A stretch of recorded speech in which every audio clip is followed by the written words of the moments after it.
सलामती है उन आंखों पे जो हिदायत पे नजरें जुमाए बैठी हैं, उन कानों पे जो जिक्र खैर के मुंतजर रहते हैं, और उन कदमों पे जो हिदायत की राह पे गामजन है। ये प्याम दे गई है मुझको बादे सुबह गाही कि खुदी के आरफों का है मकाम बादशाही। तू हुमा का है शिकारी, अभी इब्तदा है तेरी, नहीं मसलहत से खाली ये जहान है मुर्गो माही। कुवैत के ऊपर बहुत बड़ा हमला ईरान ने प्लान कर रखा था, और उसी कुवैत ने 2022 के बाद 2026 में एक बहुत बड़ा फैसला ले लिया। वही कुवैत जो इससे पहले कई मरतबा बहुत सारे ममालिक के हाथों रौंदा जा चुका है, इन्वेड किया जा चुका है, चाहे वो समीता बॉर्डर स्क्रिमिश 1973 का वाक़या हो, या फिर अल-हसा एक्सपीडिशन हो 1870-1871 की, या फिर 1837 में इन्वेशन ऑफ मुहम्मारा हो। कुवैत को कई मर्तबा घसीटा गया, पीटा गया, रुलाया गया, और फिर उसके तेल के कुओं के ऊपर कब्जा किया इराक के उस बादशाह ने, बल्कि उस हाकिम और डिक्टेटर ने। हालिया 7 माह तक कुवैत की सरजमीन, उसके तेल के कुओं के ऊपर कब्जा जमाई रखा था। अज़रमन 11 जून 2023 में कुवैत पाकिस्तान के साथ मिलकर एक बड़ा अहम फैसला लेता है। पाकिस्तान इस हवाले से कुवैत को राजी कर लेता है कि तुम्हारे साथ हमारा डिफेंस शेयर होना चाहिए, मगर कुवैत को जरा सी झिझक होती है। अभी कोई जंग छिड़ी नहीं है, अगर मसला पाकिस्तान का है तो हिंदुस्तान के साथ है।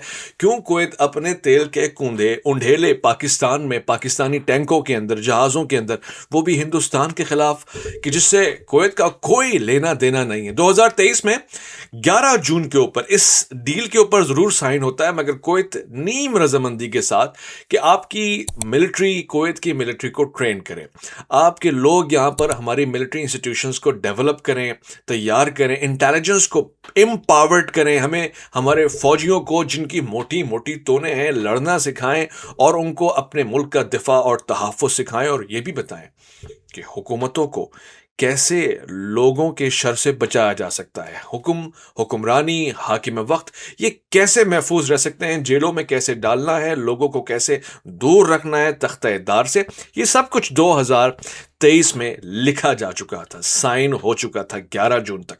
मगर आज 2026 में आके, आज की इस तारीख में, वही मुआहदा एक पूरे जोर शोर और वसूख के साथ दोबारा से रिवाइव होके रीडिजाइन होने की तरफ जा रहा है। आज से उसके ऊपर साइन हुए, मगर अब कुवैत का ये जोर है कि किस तरह पाकिस्तान बिल्कुल वैसे ही वही स्ट्रेटेजिक म्यूचुअल डिफेंस एग्रीमेंट जो सऊदिया अरब के साथ पाकिस्तान ने साइन किया है, किसी तरह से कुवैत के साथ साइन कर ले। यानी एक मुल्क के ऊपर हमला, दूसरे मुल्क के ऊपर हमला तस्वुर किया जाएगा। कुवैत ने इसी सऊदी अरब की राह पे चलते हुए ईरान के drones, bombs, missiles, ballistic missiles, cruise missile से बचने के लिए पाकिस्तान की झोली में अपनी इमदाद की दरख्वास्त रख दी है। कहा है कि हम तुम्हारी झोली भर देंगे, दौलत से खजाने भर देंगे, तुम हमारी बंदूकों में बारूद भरो, हमारी सरहदों में फौजी भरो, और हमारी इस मुल्क में थोड़ी सी गैरत भी भर दो, थोड़ी सी ताकत भी भर दो।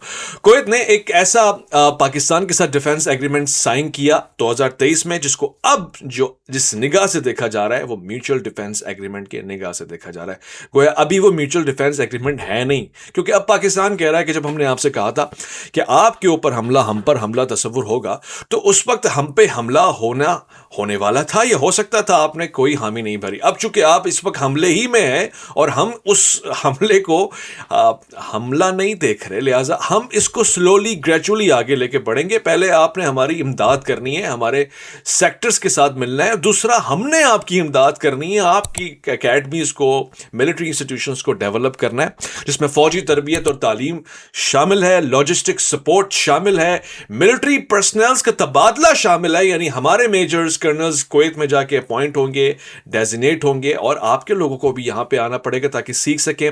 दिफाई साइंस और टेक्नोलॉजी में ताउन शामिल है, मिलिट्री इंटेलिजेंस शेयरिंग शामिल है, और मुश्तरका फौजी मशकें और सालाना ताउन के मंसूबे शामिल है, ज्वाइंट मिलिट्री कमेटी जिसे कहते हैं।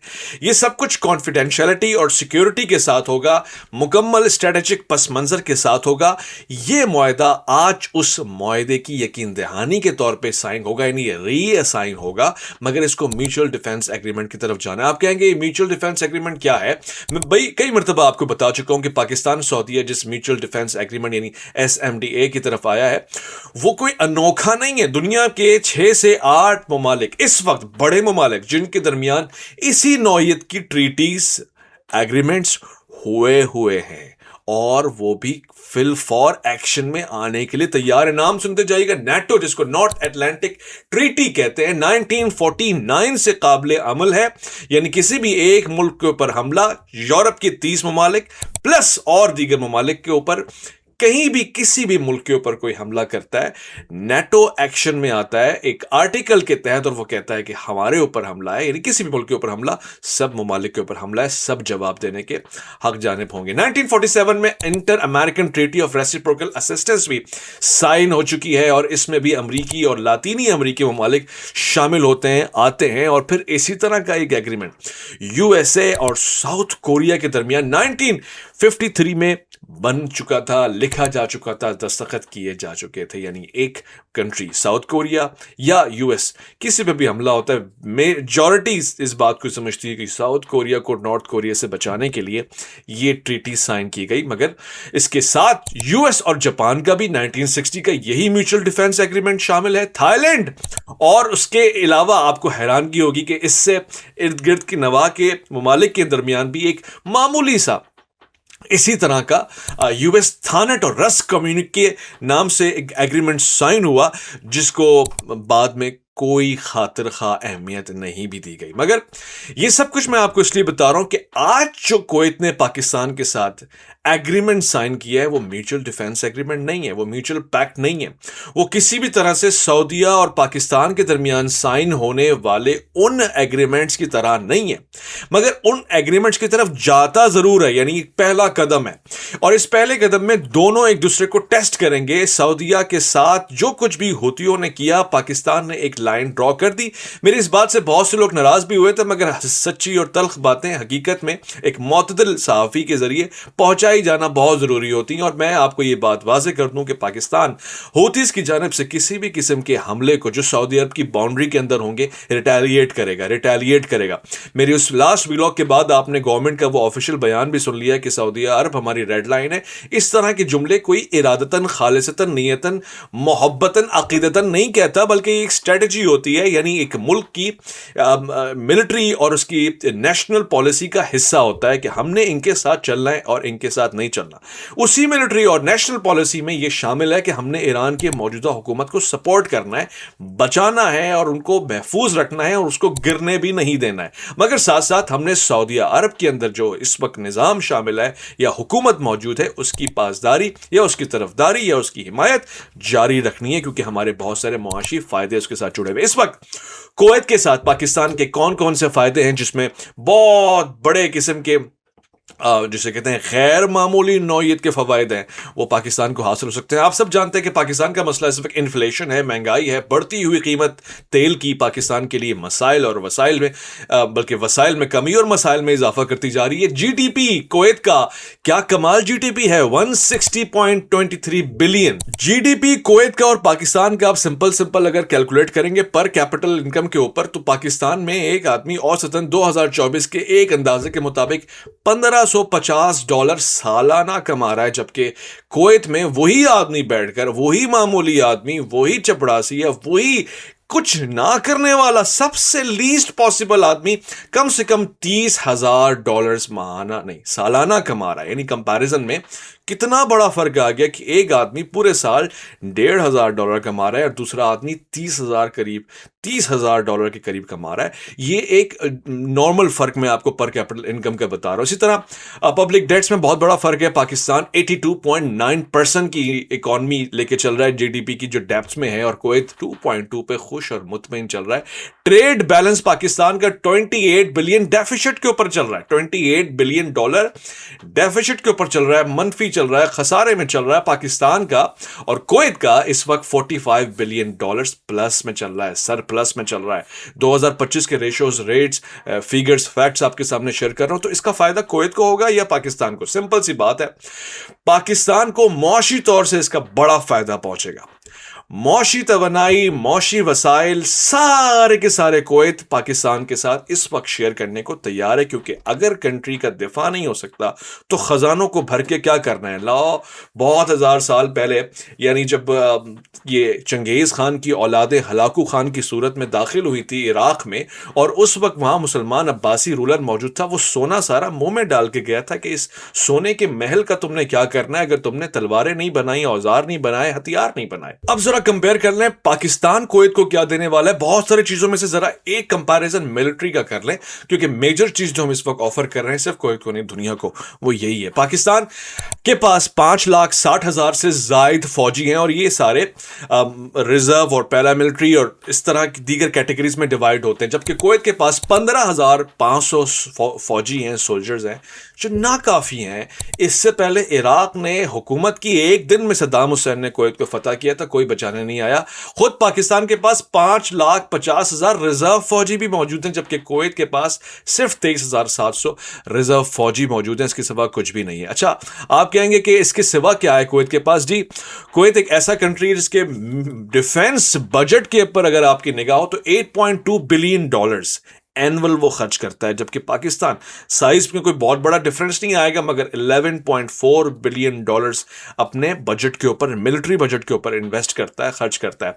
ग्लोबल मिलिट्री में यानी बैनुल अक़वामी सतह के ऊपर जो आर्मी है, उसके ऊपर क्या रैंकिंग बनती है पाकिस्तानी आर्मी की और कुवैत की? नंबर 7 पे पाकिस्तानी आर्मी दुनिया में आ रही है, और ये मुख्तलिफ अंदाजों के मुताबिक 7 बता रहा हूं, लीस्ट सबसे नीचा नंबर बता रहा हूं, अगर सबसे छोटा फिगर भी उठाया जाए। वैसे तो एक पाकिस्तानी की हैसियत से हम कहेंगे, मानेंगे भाई हमारी नंबर 1 आर्मी है, नो डाउट, मगर एक इंटरनेशनल रैंकिंग नंबर 7 की है और कुवैत की नंबर 71 की है, यानी 7वें नंबर की दुनिया की सबसे ताकतवर, इफेक्टिव, इंपैक्टिव और एफिशिएंट किस्म की आर्मी नंबर 71 की आर्मी को सपोर्ट करने जा रही है। तो ये जो ट्रेड इंबैलेंस है ना, वैसे ही मिलिट्री इंबैलेंस है, दोनों बराबर के सौदे हैं, जमे हुए सौदे हैं। अब आखिरी बात अगर एयरफोर्स की कर ले, उसके बाद मैं आपको बताऊंगा कि ईरान को इससे क्या नुकसान है, फायदा है, और ये गेम क्या है और इसके असरात कहां पे जाएंगे। सिर्फ एयरफोर्स के लिए समझ लें, मैंने आपसे कहा अरबों के पास बहुत अच्छे तैयारे हैं, एक से एक जहाज, यूरो फाइटर्स मौजूद है, पाकिस्तान के पास नहीं है, टाइफोन्स उनके पास मौजूद है, कुछ रह नहीं जाता, अपाची हेलीकॉप्टर्स हों, 35 हों, सब कुछ है। पाकिस्तान उसके मुकाबले में अपना JF-17 थंडर पेश करता है, F-16 के ब्लॉक 52 तक सब कुछ, बाकी मिराज और बाख्तियार, ये सारा कुछ तो आप साइड में करते हैं। जो पायलट है पाकिस्तान के पास, नंबर 1 ट्रेन पायलट्स, इससे ज्यादा अच्छे नहीं है। जो दुनिया भर में जितने भी पायलट्स हैं वो इस बात को मानते हैं कि भाई कोई चीज है। टैंक्स में इनकी फिलहाल जरूरत नहीं है, ड्रोन्स, बैलिस्टिक मिसाइल, ये बहुत वैल्यूएबल चीज है। और इससे बढ़ के अब ये सब कुछ पाकिस्तान क्या ईरान के खिलाफ दे रहा है, या कुवैत को बचाने के लिए उसकी कोई खालिस नीयत है कि कुवैत की हुकूमत को बचा लेंगे तो फिर दुनिया में इस्लाम का झंडा लहराएगा? ऐसा बिल्कुल भी कुछ नहीं है। दरअसल पाकिस्तान को अपने सबसे बेहतरीन प्रोडक्ट को दुनिया के सामने रखना है, और यही दुनिया का उसूल है कि जो आपके पास होता है वो बिकता है, जो दिखता है वो बिकता है, जो मार्केट में आता है उसके मार्केट में पैसे वसूल किए जाते हैं। सो पाकिस्तान अपनी मिलिट्री एक्सपीरियंस को, अपनी मिलिट्री पावर को और अपनी दिफाई सलाहियत को दुनिया के सामने रख चुका है हालिया जंगों में, और ये ऐसा मौका भारत ने, हिंदुस्तान ने नादानिस्ता फरहम कर दिया पाकिस्तान को कि बहुत सारी मुश्किलात में से, फाइनेंशियल चैलेंजेस में से एक अपॉर्चुनिटी मिल गई कि मिलिट्री एक्सपर्टीज को सेल आउट किया जाए, ट्रेड आउट किया जाए, ट्रेड इन किया जाए। तो ख़वातीन और हज़रात, पाकिस्तान क्या करने लगा है? पाकिस्तान ईरान से नहीं बचा रहा, पाकिस्तान कुवैत को बिल उमूम पूरी दुनिया के हर खतरे से बचा रहा है। मगर जिस तरह सऊदिया और पाकिस्तान के दरमियान म्यूचुअल डिफेंस एग्रीमेंट था, तो ईरान सऊदिया को अब डायरेक्टली हिट करने से पहले 100 मरतबा सोच रहा है। एक दुश्मन को मारने के लिए एक दोस्त को खोना पड़ेगा। क्या ये उसूली फैसला है? क्या ये वर्थ इट है? क्या ये इसकी असल कीमत के मुताबिक है? बात सिंपल और उसूल सीधा सा है। पाकिस्तान ने बताया कि जो हमारी बाहों में आ जाए, जिसको हम अपने बगल में ले लें, उसको नहीं मारना दुनिया में, जिसको चाहो मारो, गवर्नमेंट तुम्हारी हम बचा के रखेंगे, सपोर्ट हम करेंगे, यानी अल्लाह बचाने वाला है, मगर हमारी फुल सपोर्ट तुम्हें होगी। मगर जो हमारी बगलों में मौजूद है उसको नहीं मारना, चाहे वो कोई भी हो। और हाँ, तुम्हारे अमेरिका को हम अपनी बगलों में नहीं उठाएंगे, हम सर पे बिठाएंगे मगर बगलों में एयर बेसिस नहीं देंगे, इससे बेफिक्र हो जाओ। तो एक बड़ा एक अंडरस्टैंडेबल किस्म का, एक जिसे कहते हैं ना लिखा हुआ नहीं लेकिन समझा हुआ मुआहदा मौजूद हो गया है अब दोनों ममालिक में। सो पाकिस्तान की इस बात से आपने परेशान नहीं होना है कि वो ईरान के मुखालिफ अपनी चीज़ें इस्तेमाल करने लगा है, बिल्कुल भी नहीं। बल्कि वो कुवैत को, भाई हमारे यहाँ कराची में प्रोटेक्शन मनी नाम की एक चीज़ होती थी कि अगर आपको अपना काम कारोबार महफूज रखना है तो गली के सबसे बड़े गुंडे को देना पड़ेगा। अब वो गुंडे को दें, पुलिस वाले को दें, अफसर को दें या किसी और को दें, देना पड़ेगा। सो अब वो जॉब बजाय ये कि अमेरिका करे या कोई तीसरा मुल्क या कोई और ठेकेदार करे, इसकी जिम्मेदारी गल्फ कंट्रीज ने सारी की सारी पाकिस्तान को देना शुरू कर दी। मैंने आपसे कहा था सऊदीया लाइन में लगा हुआ है, कतर पीछे है खड़ा हुआ, अब कुवैत आ गया है। आने वाले दिनों में आप देखेंगे अमारात की भी कोशिश होगी, मगर अमारात चूंकि इसराइली ब्लॉक में आता है, बड़ी अच्छी दोस्ती है, तो उसको लगता है कि वो बड़ा सेफ साइड है और जहां खर्च करना होगा वो पैसा खर्च करके बच जाएगा। मगर ये जो कंट्रीज हैं बाकी, इवन जॉर्डन तक, कुवैत, बहरीन और दीगर गल्फ कंट्रीज जितने भी हैं, सब के सब लाइन लगाएंगे और सब के सब एक वक्त आएगा कि इस म्यूचुअल डिफेंस एग्रीमेंट का हिस्सा बन जाएंगे। एक गल्फ कंट्री के ऊपर हमला, पाकिस्तान के ऊपर हमला तस्वुर होगा, और एक पाकिस्तान के ऊपर हमला, सारी गल्फ कंट्रीज के ऊपर हमला तस्वुर होगा। इस दिशा में हम जाने लगे हैं, बढ़ने लगे हैं। कुवैत के इस म्यूचुअल डिफेंस एग्रीमेंट को आप कैसा देख रहे हैं, आपने जरूर कमेंट करना है।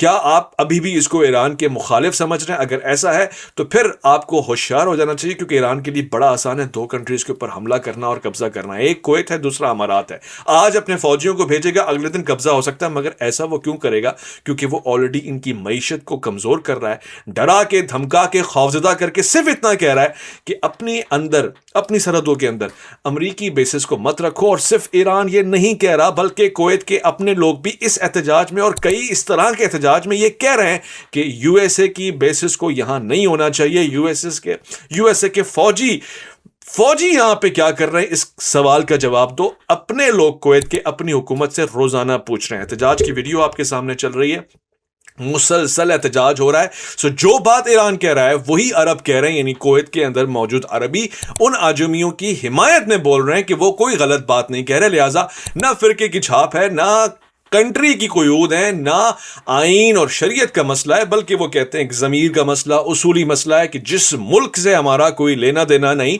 जो हमें मारने पिटने के वक्त पे बचा नहीं सकता और उसकी अपनी बेसिस हमारे मुल्क में उसका दुश्मन मुल्क मार पीट रहा है, नुकसान हमें हो रहा है, खुददारी तमाचा हम खा रहे हैं, और हम उसकी बेसिस को डिफेंस प्रोवाइड करने के लिए, महफूज रखने के लिए अपने फौजियों का, अपने मुसलमानों की जानों का नजराना पेश करें, यह हो नहीं सकता। लिहाजा कुवैत में बड़े पैमाने पर एहतजाज शुरू हो गया।